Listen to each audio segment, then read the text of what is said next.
and family, we thank you for coming together today, from near and far, to honor the life of our loved one, Michael Scott Hellerstedt. A loving husband, a proud father, a sweet son, a beloved brother, and a loyal friend and family member, and countless more. Mike touched the life of every person here today. Mike was not only my friend, he was family. I met Mike in early 2004 when he started working with my husband Eli, repairing motorcycles at a local shop. He had an accent unlike anything I'd ever heard before, listened to no effects way too loud, drank warm PBRs, and laughed at all my jokes. Finally, somebody who wasn't my husband or my family laughed at my jokes. It didn't take long for me to realize that Mike wasn't just a wrench my husband worked with, he was my friend. Mike and I had many late night, heart-to-heart, sitting on my porch in Denver, sharing stories over warm summer nights.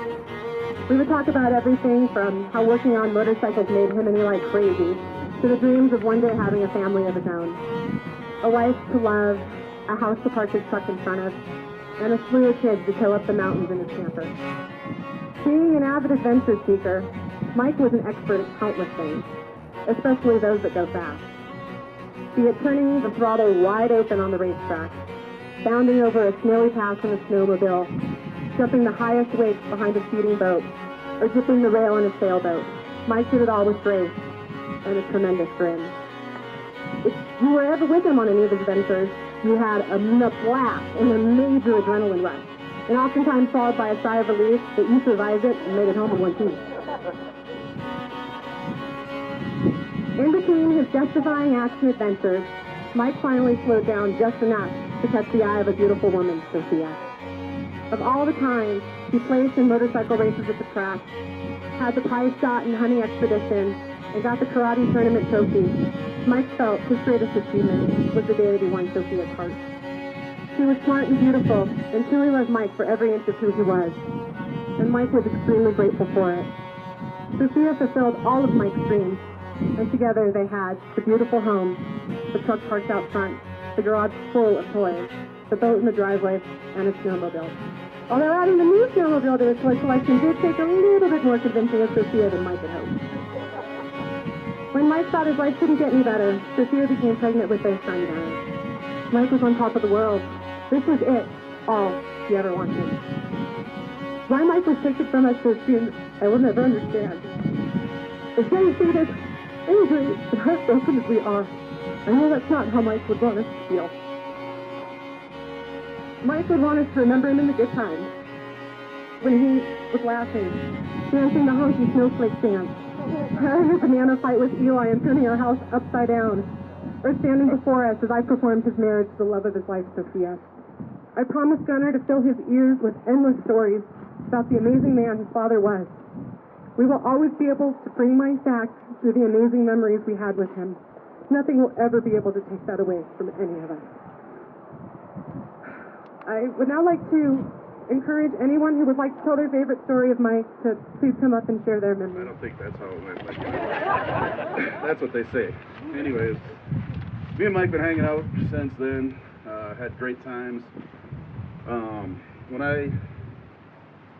Mike first moved out to Colorado a couple of years before I did, and he's like, man, you got to get out here. This place is beautiful. So came on vacation and told him, yeah, I think I'll be out in a few months. Well, Mike calls me up a month later or so and says, hey, I bought you a dirt bike.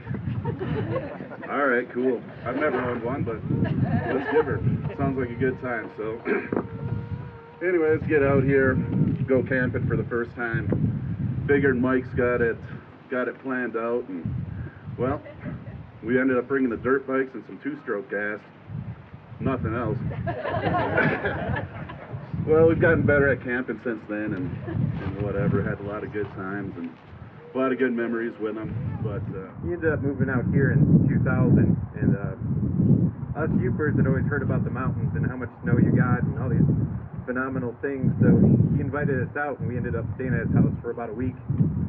And then every couple of years, we'd come back out and we'd hang out with him just like we were teenagers again, and just have fun. Mike would always go first down the hill and kind of try to show us the line. And I'd follow his line, but I was always more cautious than him. He just kind of went forward and never stopped. So he ended up waiting at the bottom of the hill quite a bit for me. But he gave me something to keep trying harder when I do something, because I'll know that I'll never break as many bones as he did. I had to write some things down.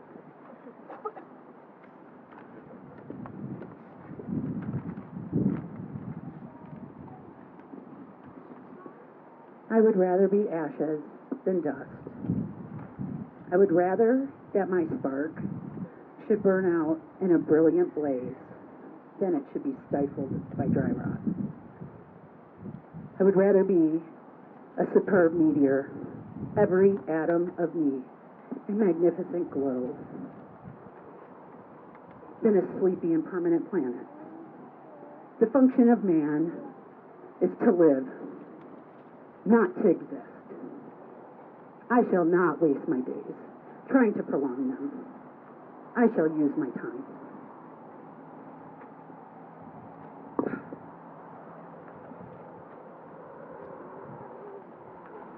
These were the words of Jack London, someone that Mike admired. Not a reader. But this is what was born into the heart of Mike Hellerstedt. Mike did have my admiration from the get-go. I knew he was doing life right. His internal compass was true. A man that had never lost his way. He was an adventurer, an adrenaline junkie, a seeker of fun. He was living life at full throttle, pinned. When I met Mike, I was really none of those things.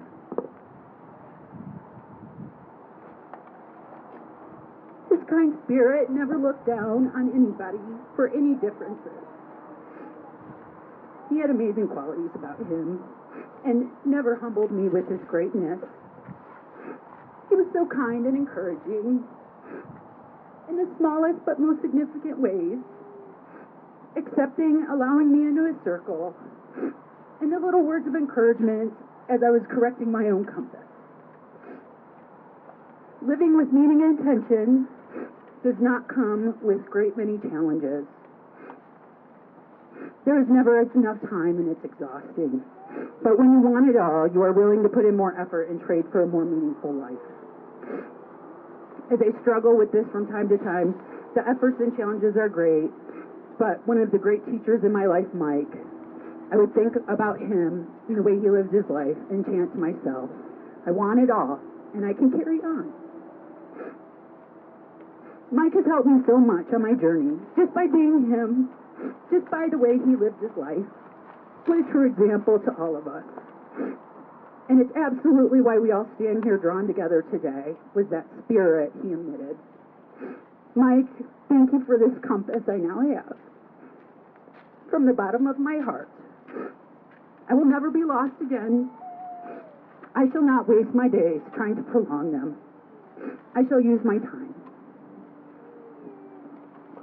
I'm Renee, Sophia's mother, and I didn't have the pleasure of knowing Mike as long as many of you have, but he really touched our lives, mainly in the way he loved Sophia. She and my husband always commented on the love in his eyes for Sophia, and as parents, nothing could make us happier than having our daughter experience true love. And even though she was robbed of that and only had it for a short period of time, some people never get to experience it. And I knew Mike was a class act when he called Gene and asked him to go to dinner, or lunch actually. They were going to go get a burrito together. And I kind of thought maybe something's up, but didn't know. But he asked for Sophia's hand in marriage. And Gene was so touched. And the only way he could have made it just a little bit better is he could have included me. But he did an excellent job. And we always knew how much he loved Sophia. And that's mainly And I always thought Mike was a man of few words. And us Cisneros are blabbers. We talk and we talk and we talk and we talk too much. And I always thought I have to just be quiet and sit still around Mike because he doesn't need all this talk. So I just want to thank all of you for being here and for sharing the love of Mike. And thank you for being supportive of my daughter and our beautiful grandchild. Dan, Mike's brother, and I have this is a tribute written by my dad, Wayne Hellerstedt, called Our Son. Cindy and I had the honor of spending more time with Mike and Sophia in the last 9 months than spent at home. We witnessed their loving, caring relationship. We've never seen a couple so committed to each other. Their strength during this difficult time was amazing. They are both heroes. Mike never complained once during the time that they were with him. He simply told me, "Dad, this is my new reality," and he fought bravely up until the end. On the Friday before he passed away, I arrived from Michigan. He told me, "Dad, the plan is to continue the fight." And fight he did. Unfortunately, there was nothing more any of us could do to help him in this fight. He was so loved by everyone that knew him. Even the staff that cared for him at the University of Colorado cried when they realized that there was nothing more that could be done. Many of the staff stopped by on their time off just to visit. I've never witnessed a more compassionate and caring place for both Mike and his family. They are all to be commended, and we thank them all. Most of you have seen his tributes on Facebook, heard them, or will hear them. Mike was loved by all. He was all things positive, strong, smart, brave, kind, caring, compassionate, and forgiving. His heart was full of love for his family and friends. The love in his heart grew even bigger when Gunnar was born. Gunnar was the son he always wanted. He had so many plans for Gunnar, from motorcycling to snowboarding to water sports to camping at Sophia's property in Arizona, New Mexico, to hunting on the Hellerstedt property in Michigan. Now it's up to us, his family and friends, to make sure that that will happen. We all know that he was a crazy man, full throttle from the day he was born. He had more energy than anyone ever knew. But then again, you all probably know that. Like you all, I have many stories about the crazy things he did. We will all smile as we think about them. As his father, I always remember his big smile. All I can say is my heart aches, and there is a big hole left where Mike was. My only comfort is knowing that his energy is all around us and will be with us forever.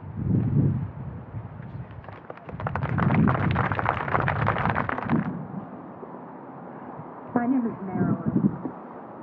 I'm Mike's aunt, Gail's sister. Gail is his mother, of course. And what I'd like to share with you is a letter from Mike. Just been so hoping that he might be actually speaking to us here in the first person. And this was written by John Hall and Gail, Gail's husband. Just a couple of days ago. It comes from the heart. John, by the way, is a published poet, an Irishman, and has loved Mike as if he were his own. So, this is my story. As far as I can remember, my view of the world was different. What was important to me was sometimes different to you. You saw the cold and snow. I saw the ride of a lifetime. You saw the curves in the road. I saw the thrill of a two-wheel race. You saw dogs. I saw unlimited bounds of friendship. To those who see the world as a challenge, I see it as a playground created from God's bounty and crafted into mazes and challenges for me and my kind. My love of family and friends is as strong and unique as my character, and the depth of the love for my family has no measure. I will always be present in the minds and hearts of those who love and understand me. So to those of you who sorrow, and to those of you who cry, do not fear and do not tarry, for I will be waiting on the other side. So until we meet again, get off your ass and ride. My life story is shorter than most, but it was filled with love and adventure. I did more in this lifetime than most. I heard your message of love and respect as I lay dying without a single regret. I now pass in peace with unbroken promise to my love, Sophia, and my dear son, Gunnar. Husband, father, brother, son, adventurer. Hi, I'm gonna play Seasons of Love today. This is the song that Sophia walked down the aisle to. I love you, Mike.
Stephanie. I just wanted to say, first of all, it takes a really special person to bring so many people together.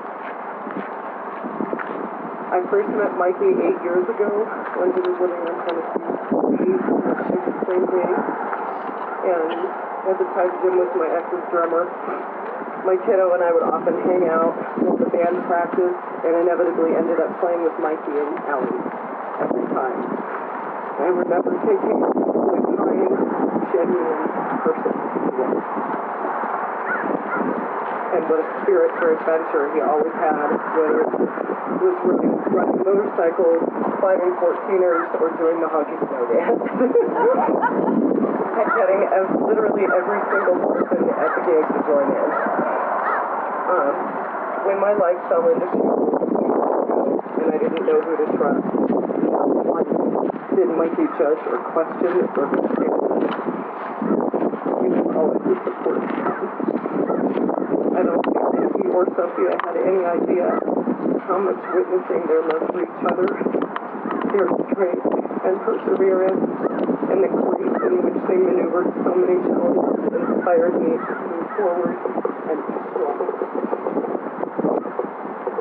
I never really had the chance to thank Mikey, although I'm sure if I had, he would have given me one of his boundless hugs, and in his minimalist way, anytime. Sophia, thank you. As I've said many times already, you are the bravest person I know. My heart is with you.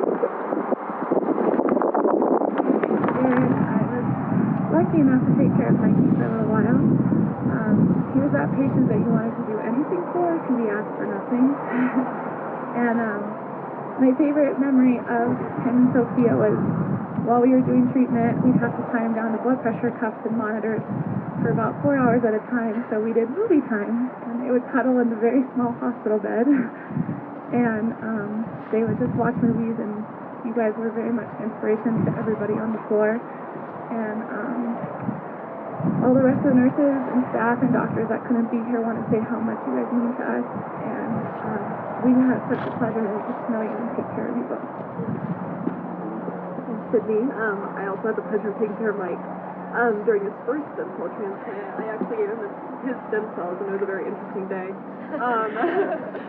So I knew Mike for a very short time, and it doesn't surprise me at all to see the amount of people that he has here to celebrate his life. I also didn't know until the day I gave him his stem cell transplant that he was a troublemaker. Am I right? He was ornery and not. I mean, he had nothing to do with it. But we were getting ready to give him his stem cells, and usually we give people Benadryl to help prevent reactions, you know, and he reacted then to the Benadryl. So from then on, I just knew that he was, just that type of guy, a wonderful man. And it was such an honor. He made me a better nurse. He made me a better person. And just witnessing the love between you two, Sophia, it was inspiring and amazing. Hi, everyone. I'm Colleen. I hardly can say I knew Mike. I only knew him for like 6 days at the end, but I got to know his family in a very intimate sense. And I just want to send my heart to you guys. It was incredible getting to meet you, and I know that Gutter has the best parents you could hope for in all of you guys. So thank you for welcoming me into your last days of life.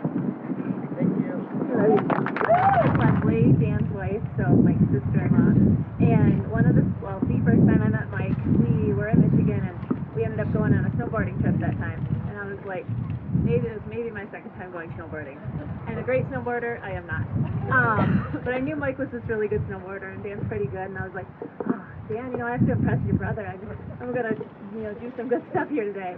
And it was not a pretty picture. And pretty much the only way I can snowboard is just going down like this, not forward at all. So I'm like trying to go as fast as I can, just like this, and like, hey Mike, you see how good I'm doing, And he was so gracious, so he was like, very encouraging, and I was really appreciative because here he is like going down all these Black Diamond hills, and then we ended up going around one, and I think it was even a Black Diamond, and I'm just like slowly going down it, and he's like, see that shed over there? I just jumped off the roof of it and snowboarded off, and I was like, yeah, I'll be there next time with you.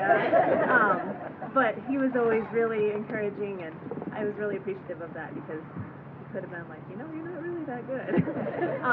And then my other best memory of him was for sure when he was the best man in our wedding. And he gave a really, really fantastic speech. And one thing that stuck out as we were listening back to the speech, and I laughed about it that day, and it's so fitting. He said, if you ever find yourself doing something that I wouldn't do, name it after me. Mike, thank you. Thank you, Mike, for being such a wonderful husband and a father to Gunnar. And Sophia, you were the love of his life, and I know how much you loved him. And every time you looked at her, and she would look at you from the beginning to the end. And everything that epitomizes you, Mike, was the day we went to have those burritos and he asked me to go to lunch. I thought, when he asked me for Sophia's hand, it was like, wow, who does this anymore? It was Mike Hellerstedt. What a class act. At that moment is when, after we ate our burritos, I accepted him into our family. He was already in my heart, but he became a Cisneros as well as a Hellerstedt. Can we all just agree that to slow Mike down, Sophia had to be a hell of a catch. Well done, right? Well done. So back in the motorcycle days, I shared a pit with Mike for a couple of years, and it was, let's just say, an interesting experience. Mike was full speed at all times, whether it was busting tires for everybody, under the Vanmark canopy, or helping other racers get ready, tire warmers, all the stuff that goes into just even before you get out onto the track, right? And so Mike was always there to lend a hand to do those things to anybody before himself, which kind of leads me to my next point. Was anybody that knew Mike really well knew that Mike's maintenance was a little lacking, so to speak, at times. He had this bike, the old light blue SV that we called Valve Salad, and I think Lincoln came up with that. Kudos to Lincoln, but I had no idea how this bike ran. None. No idea. You started up and it would sound like just a bunch of metal clanking together, right? And Mike was so busy helping other people that the bike often got neglected. But it was just so funny, and Mike's personality, he'd have a cigarette in his mouth, leaving people's tires be to go get his bike ready. So he'd have a cigarette in his mouth, fueling up his bike, right? And, the rest of us in the pit are kind of like this. So it was just constant like that. It was fun. Yeah. So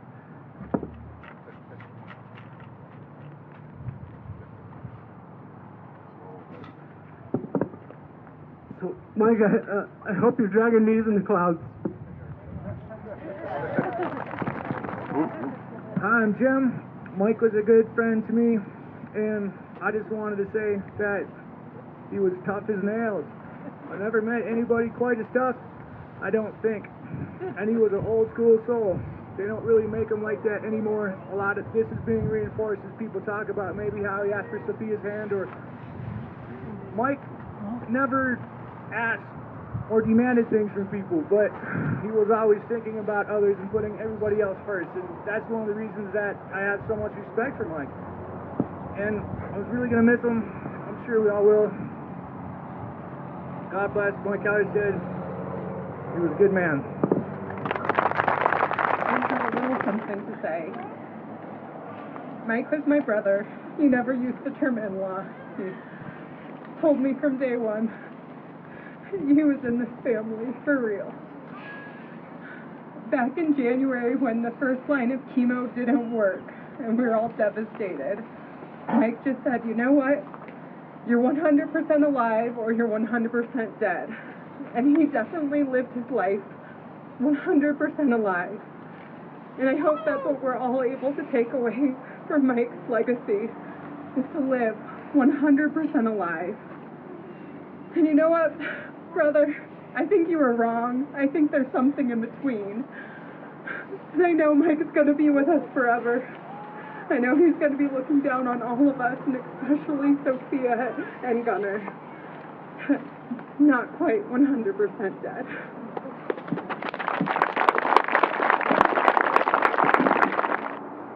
This morning it was really hard coming here. And it was so cool to see on Facebook that this time last year, me and Mike were out wakeboarding. And I thought I was going to get left in the middle of the lake because half the stuff flew off the boat as they're coming around. It's starting to rain, and I'm in the middle of the lake, just laughing, of course, that I was going to get left in the lake. Mike was a lot like a brother. He always had advice for you. He always took care of you. Before he got sick, we were supposed to go get a dirt bike. He'd always hassle me. When are you going to get a dirt bike? When are you going to go shopping with me, Mike? I don't know. And I remember when we went down to New Mexico and I really got to spend time with him. I was shaking like I am now because I was going to propose to my fiance. And I asked Sophia, can you hold the ring for me? And she said, oh, hell no. You go talk to Mike. I'm not going to hold that. I'll lose it. I'm already freaking out that I'm going to lose it. So I gave it to Mike, and I remember we were sitting around the fire, and I just said, Mike, what am I going to do? I don't even know how to do this. He's like, well, you're going to be nervous as hell, shaking like I am now. But he gave me really good advice. He told me about when you guys got engaged and how he was freaking out. I believe it was in an apple orchard. Yeah. And how freaked out he was to you. So the positive thing the past few days, it's been really nice just talking to everybody and sharing the happiness that I had and the memories I had with Mike. I'm sure gonna miss him. I love you guys. I'm going to go ahead and read a selection that Sophia has requested to be read. It is Aaron Freeman's eulogy from a physicist. You want a physicist to speak at your funeral. You want the physicist to talk to your grieving family about the conservation of energy, so they will understand that your energy has not died. You want the physicist to remind your sobbing mother about the first law of thermodynamics, that no energy gets created in the universe and none is destroyed. You want your mother to know that all your energy, every vibration, every BTU of heat, every wave of every particle that was her beloved child remains with her in this world. You want the physicist to tell your weeping father that amid energies of the cosmos, you gave as good as you got. And at one point, you'd hope that the physicist would step down from the pulpit and walk to your broken-hearted spouse there in the pew and tell him that the photons that ever bounced off your face, all the particles whose paths were interrupted by your smile, by the touch of your hair, hundreds of trillions of particles have raced off like children, their ways forever changed by you. And as your widow rocks in the arms of a loving family, may the physicist let her know that all the photons that bounced from you were gathered in the particle detectors, and that they are her eyes, that those photons created within her constellations of electromagnetically charged neurons whose energy will go on forever. And the physicist will remind the congregation of how much of all of our energy is given off as heat. There may be a few fanning themselves with their programs, as he says it, and he will tell them that the warmth that flows through you in life is still here, still part of what we are, even as we mourn and continue the heat of our own lives. And you want the physicist to explain to those who loved you that they need not have faith. Indeed, they should not have faith. Let them know that they can measure, that scientists have measured precisely the conservation of energy and found it accurate, verifiable, and consistent across space and time. You can hope your family will examine the evidence and satisfy themselves that the science is sound and they will be comforted to know your energy is still around. According to the law of the conservation of energy, not a bit of you is gone. You're just less orderly. Amen.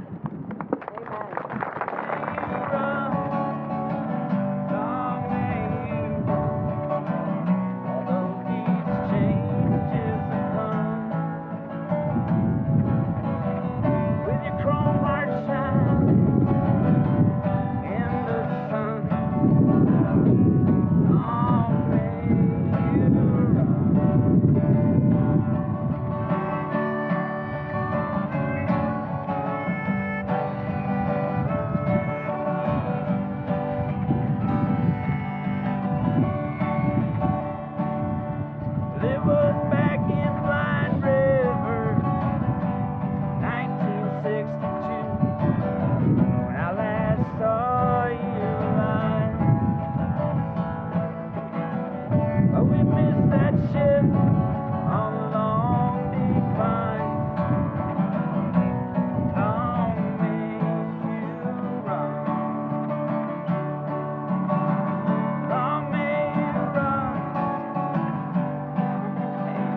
Thank you so much. That was amazing.